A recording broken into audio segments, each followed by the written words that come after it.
नमस्कार दोस्तों। हर motor, transformer या इलेक्ट्रिकल इक्विपमेंट के अंदर एक साइलेंट हीरो होता है, वाइंडिंग वायर। पावर सप्लाई हो, इलेक्ट्रिक व्हीकल्स हो, एयर कंडीशनर हो या फिर इंडस्ट्रियल मशीनरी, हर जगह ये वायर्स क्रिटिकल रोल निभाते हैं। और आज हम बात करेंगे प्रिसीजन वायर्स इंडिया लिमिटेड की, साउथ एशिया का सबसे बड़ा वाइंडिंग वायर मैन्युफैक्चरर। कंपनी लगातार कैपेसिटी बढ़ा रही है और बैकवर्ड इंटीग्रेशन से अपने बिजनेस मॉडल को और भी मजबूत कर रही है। लेकिन सवाल यही है, क्या PWIL सिर्फ साइक्लिकल डिमांड पर चल रहा है या फिर ये लॉन्ग टर्म स्ट्रक्चरल स्टोरी है? आइए डिटेल में समझते हैं। PWIL की शुरुआत 1989 में हुई थी और आज ये साउथ एशिया का सबसे बड़ा प्रोड्यूसर है वाइंडिंग वायर्स का। इसके वायर्स का यूज होता है motors, transformers, compressors, fans, automobiles, consumer durables और पावर इक्विपमेंट में। इसके major clients OEMs, original equipment manufacturers हैं, जैसे power, auto, durables and construction industries में। अपार्ट फ्रॉम OEMs, ये रिटेल और रिप्लेसमेंट मार्केट को भी सर्व करता है अपने ब्रांचेस और एजेंट्स के नेटवर्क से। कंपनी की मैन्युफैक्चरिंग फैसिलिटी गुजरात, सिलवासा और पाले में है, जिसकी टोटल इंस्टॉल्ड कैपेसिटी अभी 48,000 टन पर एनम है। कंपनी एक्सपेंशन मोड में है और सिलवासा प्लांट की कैपेसिटी को बढ़ाकर FY27 तक 65,400 टन करने वाली है। साथ ही एक्सपेंशन एंड बैकवर्ड इंटीग्रेशन को अगर देखें तो कंपनी सिर्फ कैपेसिटी एक्सपेंड नहीं कर रही, बल्कि बैकवर्ड इंटीग्रेशन पर भी फोकस है। फरवरी 2024 में बोर्ड ने डिसाइड किया है कि ये अपनी कॉपर रोड्स को खुद ही मैन्युफैक्चर करेगी। जालारी गुजरात का एक गांव, जहां पर 188 करोड़ का रिसाइकलिंग एंड रिफाइनिंग प्रोजेक्ट चल रहा है, जिससे कॉपर कैथोड्स एंड रॉड्स बनेंगे। यह रॉ मटेरियल कॉस्ट को कंट्रोल करेगा और मार्जिन को भी स्टेबल बनाएगा। बोर्ड ने सितंबर 2025 में एडिशनल कैपेक्स अप्रूव किया है, 28 करोड़ ज़ेरोल प्रोजेक्ट के लिए और 5 करोड़ वलवाड़ा प्रोजेक्ट के लिए।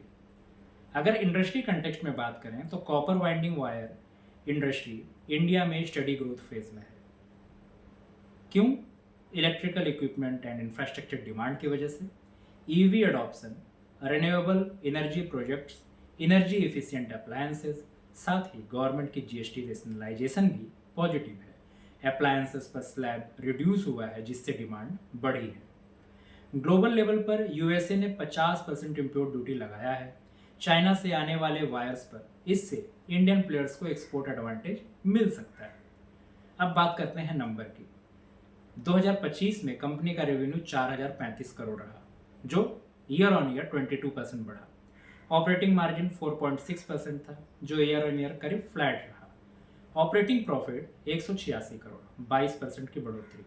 नेट प्रॉफिट 90 करोड़, 24% की बढ़ोतरी।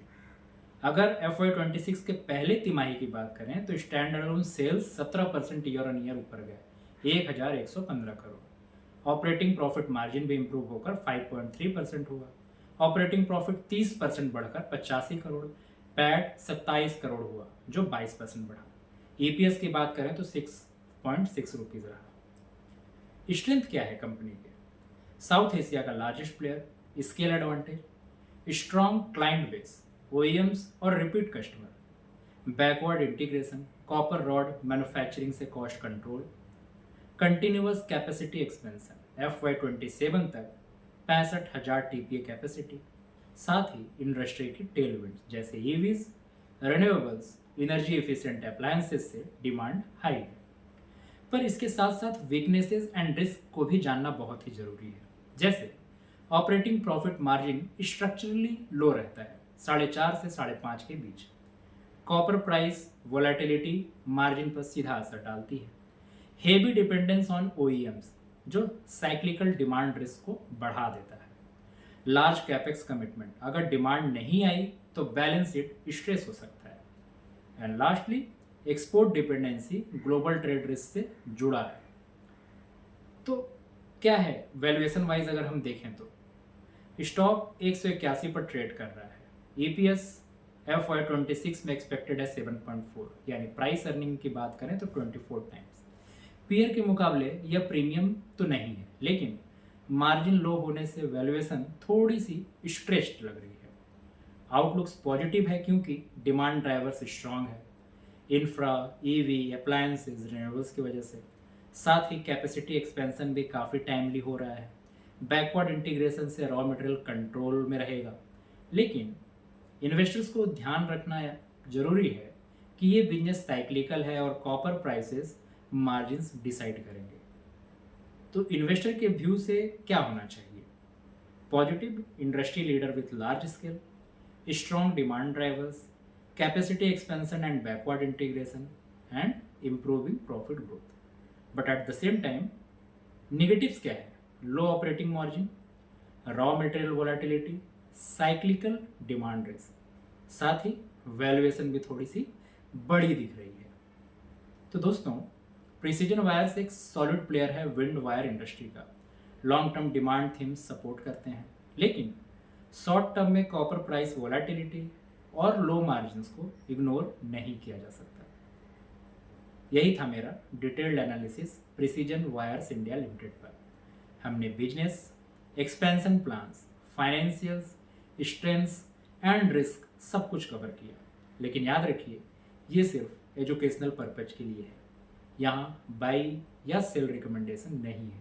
इन्वेस्ट करने से पहले अपना रिसर्च जरूर कीजिए और एडवाइजर से कंसल्ट कीजिए। अगर वीडियो अच्छा लगा हो तो लाइक कीजिए, सब्सक्राइब कीजिए और कमेंट करके ज़रूर बताइए आपको क्या लगता है, precision wires India long term winner बनेगा या नहीं। मिलते हैं अगले वीडियो में किसी और कंपनी के डिटेल्ड एनालिसिस के साथ। तब तक के लिए धन्यवाद।